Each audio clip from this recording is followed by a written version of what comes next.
challenge. And what I heard somebody say was that you can handwrite, like the max that people can do that at is 20 words a minute.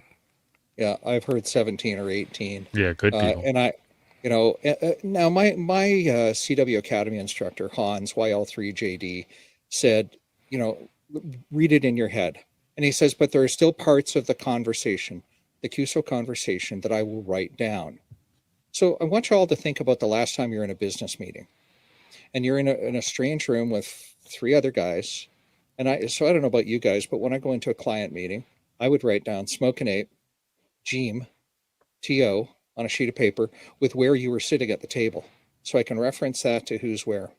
Because I have trouble with names and faces and keeping that association. So that's my crutch. And Hans would say it's perfectly acceptable to write down the call sign of the other guy, the signal report he gives you, their location. But if you're writing down the whole sentence, my QTH is Outer Slobovia, Transnistria, whatever.